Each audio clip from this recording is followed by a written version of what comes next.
traer esta actividad tan importante a México para que se pueda vivir y sentir a través de esta tecnología tan maravillosa, interesante y especial, la cual permite de verdad sentir empatía, sentir que uno está caminando en los zapatos de otra persona y sintiendo y viviendo una experiencia.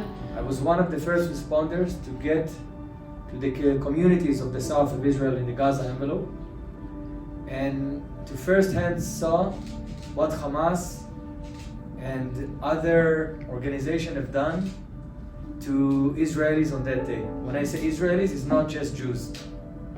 It's Muslims, it's Christian communities, it's kids from the Nova that are mixed between so many different nationalities. And I saw firsthand the pure barbarism. It was a crime against Jews in general, and more than that, it was a crime against humankind. The sexual assault as a tool that Hamas had used against men and women on that day, it has a really simple, the way it looked to these kind of things. It's good or bad, it's right or wrong. And after witnessing it, I made a promise for myself.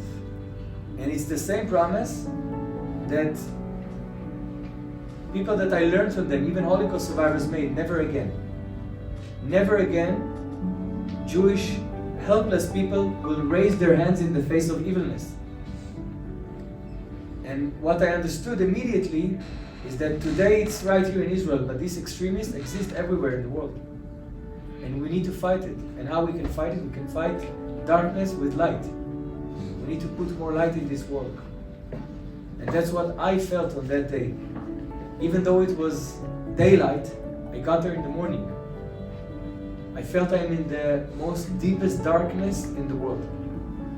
And if I could bring a tiny light into the situation I was in, this is a good blessing. And that's what both my friend Remo and myself had done on that day. And that's what made me create this film that you just saw, all of you. I didn't want to be lonely in this experience of a survivor. I'm not calling myself a survivor, you know why? Because I carried weapon with me. I had the ability to defend myself and other helpless civilians against those murderers and killers. So I'm not a survivor.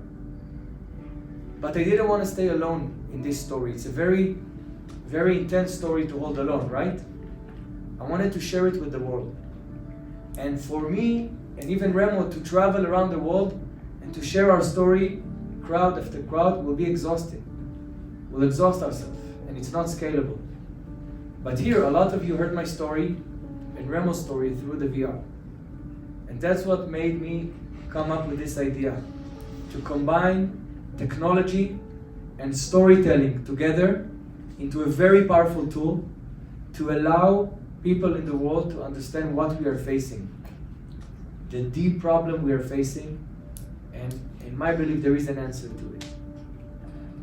So this is our project. It's called Survive to Tell, and this project is taking another step of scalability, because if you scan the QR code, you'll see that you can go into an AI conversational video with us.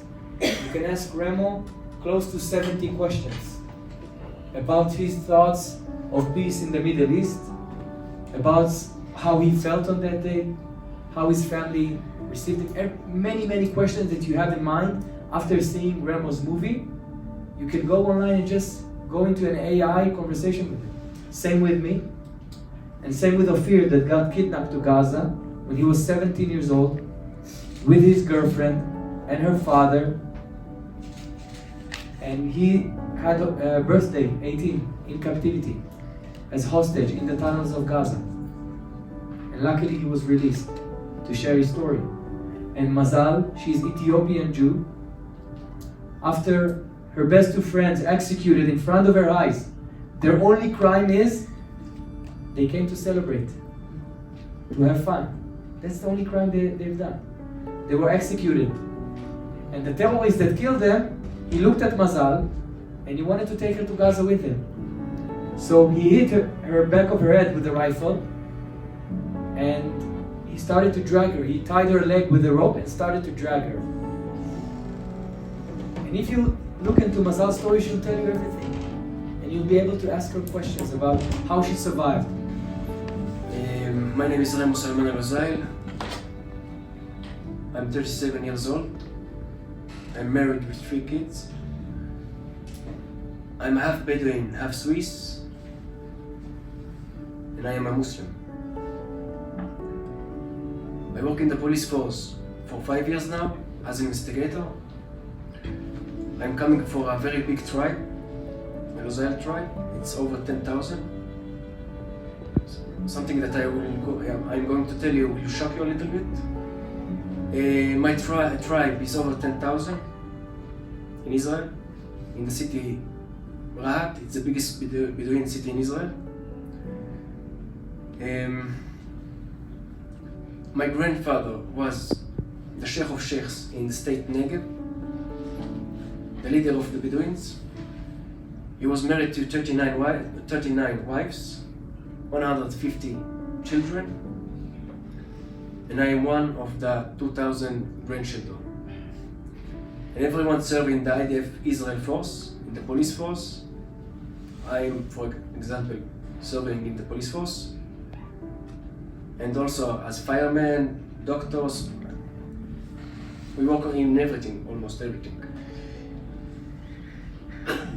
And that's how the 7th October came. You know, my family raised me to help people, educate me to give, to help. And on the 7th October, that's what I did. Also, as a police officer, protect and serve. 6 minutes before everything started. And once everything started, he took a car from people that died and he rescued more than 200 people in one car, going back and forth into the fire, into the heart of the terrorists, back and forth. 200 people are alive because of him. So this is heroism, and this to show you the true coexistence in Israel and the deep connection of any Israeli civilian, no matter if you're a Muslim or a Jew. You know, in the police force you can get extra money if you go make a shift as a bodyguard of a football game or a festival like the Nova. On the 6th October, when I finished my shift in the evening in my police station in Sigue, a colleague of mine told me about the Nova party, and I agreed. It's the first time that I did it in the 5 years that I'm as a police officer investigator. On 7 October, I prepared myself. I arrived 8 minutes before it all started, 6:22.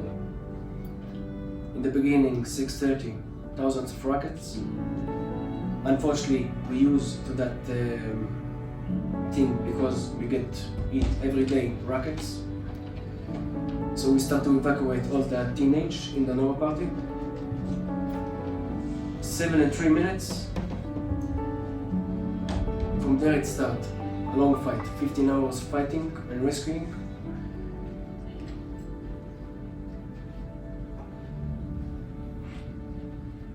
I can say that for 3 hours I was alone and making rescues. Each time I go inside, I don't know if I will get out alive, but as I raised at home to help people, that's what I did. And as a police officer, protect and serve all citizens of Israel, that's what I did. It doesn't matter if you are a Jew, a Muslim, or a Christian. I will protect everyone in Israel.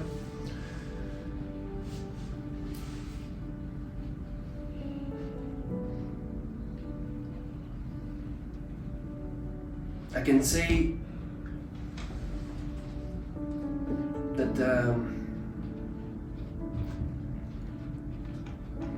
the terrorists didn't care if who you are, if you're a Jew or Muslim or Christian. All they wanted to do is to kill as much as they can, to kidnap as much as they can, and make a lot of destruction.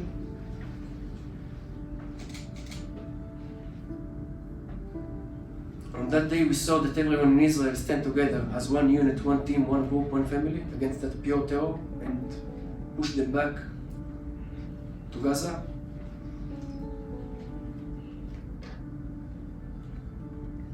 In the morning, in one of the first rescue, when I was full, after I found the abandoned car, more teenagers get out of the bushes, begging me to take them. I remember a teenage that telling me in English, "Please take me with you. I'm still young. I don't want to die here." That broke my heart, and I swear that I will come back, and that's what I did.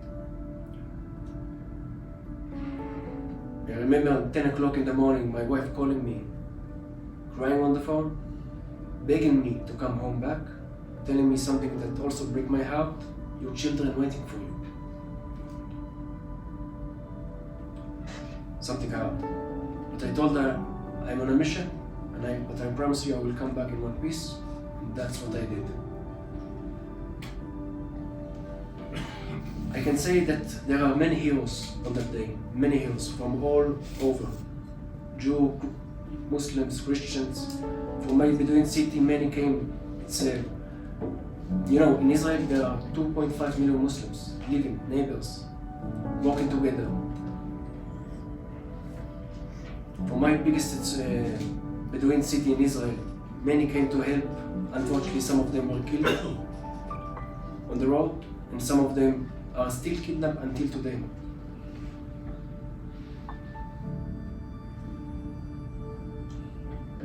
I can say after 15 hours of long fight and rescuing, I finally get home to the family. It was hard because we didn't speak, only hug and cry. I rest maybe 2 hours, and in the morning I put my uniform and got back to work.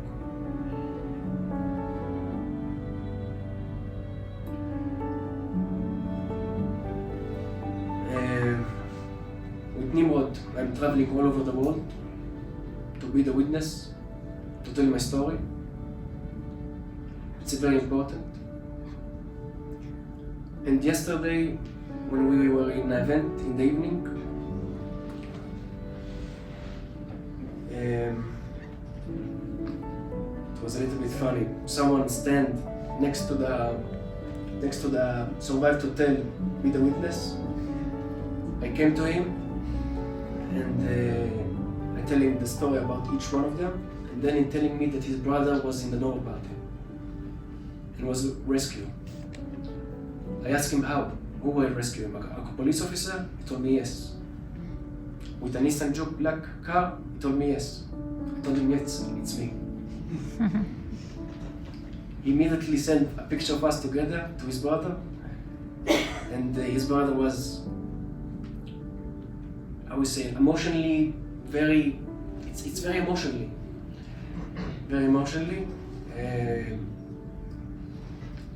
And I'm going to meet him in Israel. When I'm going back to Israel, I'm going to meet him. It's real new. Yeah. See, these are real heroes. They saved lives.